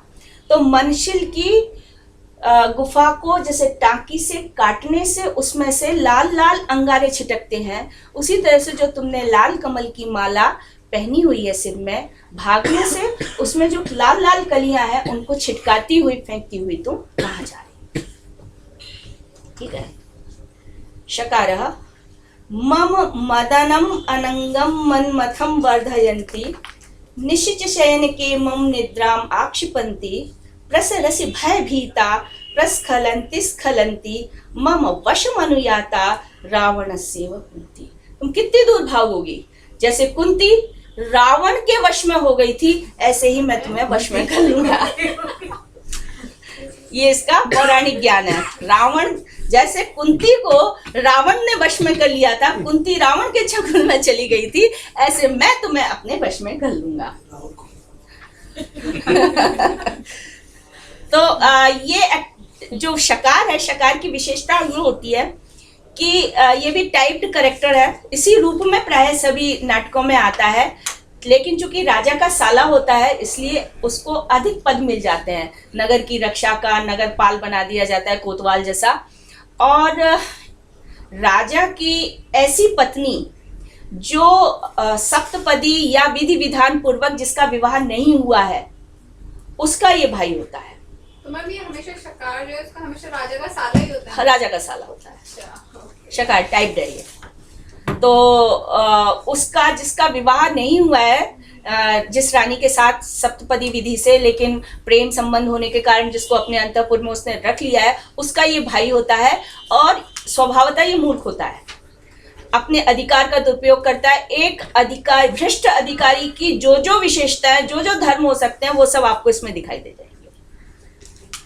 तो उस तरह का है ये। और मूर्ख होता है, लेकिन अपनी मूर्खता को वो अपनी विद्युतता समझता है। तो देखिए वही कह रहा है, मम मदनम, मदनम, मदन कामदेव को कहते हैं, अनंग कामदेव को कहते हैं, मनमथ कामदेव को कहते हैं। तीनों, मेरे मदन को, मेरे अनंग को, मेरे मनमथ को वर्धयन्ती बढ़ाती हुई, निशिचा शयन के मम निद्राम आक्षिपन्ति, रात्रि में सोते समय मेरी निद्रा को तोड़ने वाली, भयभीता, भय से भयभीत, लड़खड़ाती लड़खड़ाती भले ही जाती हो, परंतु मेरे वश में वैसे ही आ जाती हो या आ जाओगी जैसे रावण के कुंती वश में आई थी। तो यहाँ पर ये कहीं रामायण और महाभारत सबको मिला रहा है। तो रावण सेव कुंती, रावण जो है वो त्रेता युग का है, कुंती द्वापर युग की है। तो उन दोनों को उसने मिला दिया। बेटा वसंत सेना किम त्वं पदैर्मम पदानि निवेशयन्ति, व्याली वयासि पतगेन्द्र भयाविभूता, वेगात् अहं प्रविसृतः पवनं नरुन्ध्यां, तन्निग्रहीतु वर्गात्रे न मे प्रयत्नः।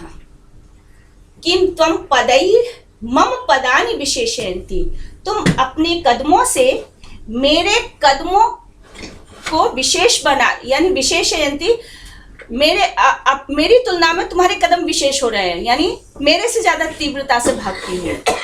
किम त्वं पदैर्मम पदानि विशेषयन्ति, तुम अपने कदमों से मेरे कदमों को भी अतिक्रांत करती हुई, लांघती हुई, अर्थात मैं जितनी तेज दौड़ रहा हूं तुम उससे ज्यादा तेज दौड़ रही हो। कैसे? व्याली व सर्पणी के समान, व्याली सर्पणी के समान जा रही हो। कैसी सर्पणी? पतगेंद्र भयाभिभूता, गरुड़, पतगेंद्र पतंगों के ईश्वर, मतलब उनमें जो सर्वश्रेष्ठ है। जैसे गरुड़ के भय से सर्प भागता है, उसी तरह से मेरे भय से तुम भाग रही हो। वेगात् अहम प्रविसृतः पवनम नरुध्याम, अपने वेग में क्या मैं वायु को नहीं रोक सकता हूँ, यानी वायु को नहीं लांघ सकता हूँ। मेरी गति इतनी तेज है कि मैं वायु को भी लांघ जाऊं। त्वं निग्रहेतु वरगात्रे न मे प्रयत्नम, लेकिन वास्तविकता यही है कि मैं तुम्हें पकड़ना नहीं चाहता हूँ। त्वं निग्रहेतु वरगात्रे न मे प्रयत्न, लेकिन मेरा प्रयत्न तुमको पकड़ने का नहीं है। वो तो दिखा रहा है कि शकार भाग रहा है तो मैं भी शकार की मदद कर रहा हूँ, क्योंकि ये धूर्त होता है और किसी को कभी भी सजा देने में तत्पर हो जाता है, लग जाता है, तो उसको दिखाने के लिए ये भी पीछे पीछे भाग रहा है। शकार भाव ये शकार उसको भाव संबोधन देता है, महानुभाव इस अर्थ करना। एषा नाणक मोशिका कामकशिका मत्स्यासिका लासिका निर्नाशा कुलनाशिका अवशिका कामस्य मंजूषिका एषा वेशवधू सुवेश निलया वेशांगना वेशिका एतानि अस्या 10 नामकानि मया कृतानि अद्यापि माम नेच्छति। हमें कोई बच्चा प्यारा होता है ना तो उसको बहुत सारे नाम रख देते हैं, तो कहता है देखो मैंने इसके कितने सारे नाम रख दिए हैं, 10 नाम एक साथ बोल गया, फिर भी ये मुझको आज भी नहीं चाह रही है, मेरे को छोड़ के भाग रही है। तो क्या क्या नाम रखे हैं इसने, ये क्या है, नाणक मोशिका काम कशिका। नाणक मोशी, नाणक स्वर्ण मुद्रा, नाणक मोशी स्वर्ण मुद्रा को मुष्स्ते चुराना, नाणक मोशिका अर्थात स्वर्ण मुद्रा को चुराने वाला जो चोर होता है उसके लिए ये काम कशिका, उसकी कामनाओं को बढ़ाने वाली, कशा माने चाबुक है ये। इसके पास पैसा है, इसको कोई देखता है तो स्वर्ण का लोभी इसके पीछे पड़ जाता है। तो कहता है नाणक मोशिका काम कशिका, जैसे किसी घोड़े इत्यादि को चाबुक से आगे बढ़ाते हैं तो काम कशा कहते हैं चाबुक, तो काम को बढ़ाने वाली ये चाबुक है, हाँकने वाली चाबुक है। किसके लिए, नाणक मोशी, जो स्वर्ण को चुराने वाले चोर, उनकी कामनाओं को, स्वर्ण इत्यादि की लालसाओं को बढ़ाने वाली ये चाबुक है। मत्स्याशिका, मछली खाने वाली है, पैसे वालों को उस समय मछली खाने को मिल जाती थी, हर एक को नहीं मिलती थी। मत्स्याशिका मछली खाने वाली, लासिका नृत्य करने वाली, निर्नासा नकटी, निर्नासा, निर्गता नासा यस्या, जिसकी नाक निकल गई है नहीं, नकटी है। कुलनाशिका, जिससे प्रेम करती है उसके कुल को नष्ट कर देती है, कुलनाशिका। अवशिका, किसकी के बस में न आने वाली। कामस्य मंजूषिका, काम की मंजूषा, काम की पेटी, यानी काम ही जिसमें भरा हुआ है, इस प्रकार। वेशवधू, वेश्या जो सुंदर वेश धारण करे, तो वेशवधू। सुवेश निलया, वेश्यालय में निवास करने वाली। वेशांगना, एक ही पर्यायवाची है वेशांगना, वही वेश्या। वेशिका, वेश धारण करने वाली। एतानी अस्या 10 नामकानी, ये इसके 10 नाम। अद्य, आज। मया कृतानी, मैंने किए हैं। अद्यापि माम नेच्छति, फिर भी ये मुझे नहीं चाहती है। ऐसे नाम करेगा तो कौन चाहेगा। बेटा, प्रसरसि भव विक्लवा किमर्थम प्रचलित कुंडल घृष्ट गंड पार्श्वा विट जन नख घट्टितेव वीणा जलधर गर्जित भीत सारसीव। भय से व्याकुल, इसलिए प्रचलित कुंडल, हिलते हुए कुंडलों से घर्षण घिस रहा है। गंडपाश, गाल का किनारा, जिसका कानों में जो कुंडल है, भागने के कारण वो गाल से टकरा रहे हैं, जिससे उसका वो गाल है उससे संघर्षण पा रहा है। तो भय से व्याकुल, चलने के कारण या हिलते हुए कुंडलों से घिसे हुए कपोल भाग वाली। विट जन नख घट्टितेव वीणा, विट के द्वारा बजाई गई या घिसा जा रहा है नाखून जिस वीणा पर। वीणा पर नाखून जो घिसा जा रहा है। एक विद्या विटह विटह, एक विद्या को जानने वाला, संगीत संबंधी एक विद्या को जानने में कुशल भी होता है ये विट। तो विट जन नख घट्टिते व वीणा, ऐसी वीणा जो विट जन की नाखून से घिसी गई है, बजाई जा रही है। और जलधर गर्जित भीत सारसी व, बादलों की गर्जना से, बादल गरजने से भयभीत हो गई है सारसी, सारस की मादा। इस प्रकार भय से व्याकुल होकर प्रसरसी, किमर्थम प्रसरसी, तुम क्यों भागी जा रही हो। शकार फिर कहता है, झण झणत बहुभूषण शब्द मिश्रम किम द्रौपदी पलाय से राम भीता, एष हराम सहसेति एष हराम सहसेति यथा हनुमान विश्वावसो भग्निमेव ताम सुमत्रा। झंझन करती हुई, बहु अनेक आभूषणों के शब्दों से युक्त, झंझन करती हुई राम से भयभीत द्रौपदी के समान क्यों पलाए से, क्यों भाग रही हो। जैसे राम से द्रौपदी भागी थी, ऐसे तुम क्यों भाग रही हो।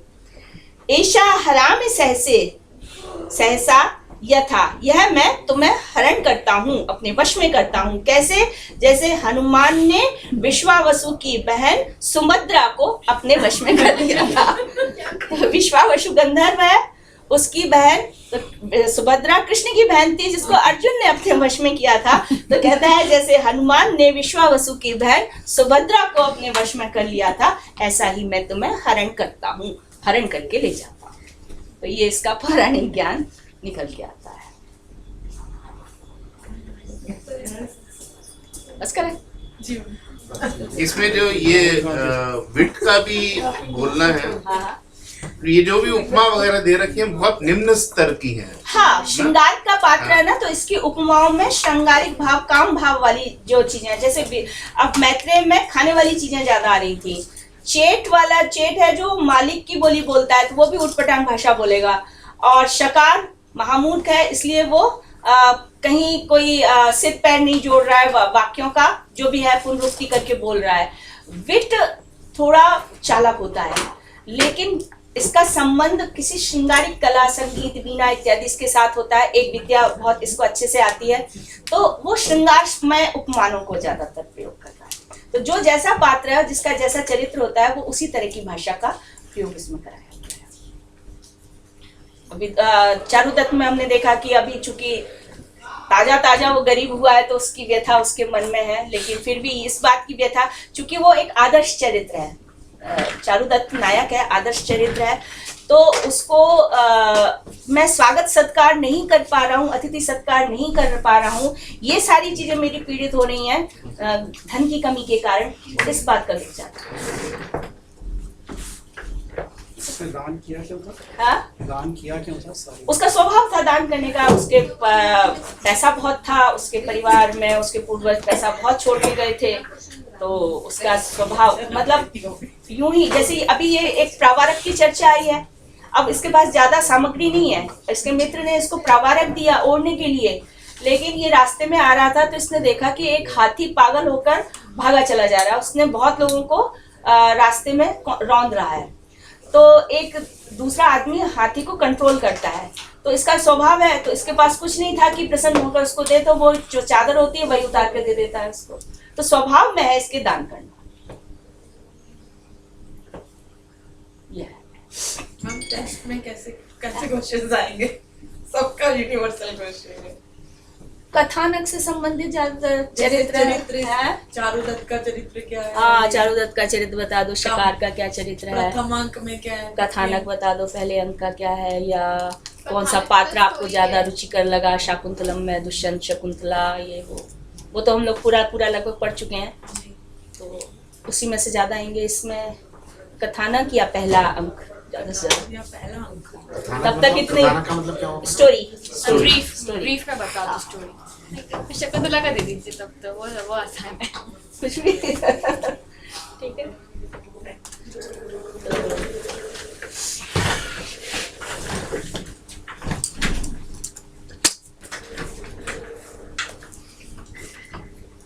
ओम सर्वे भवन्तु सुखिनः, सर्वे सन्तु निरामयाः, सर्वे भद्राणि पश्यन्तु मा कश्चित् दुःखभाग् भवेत्।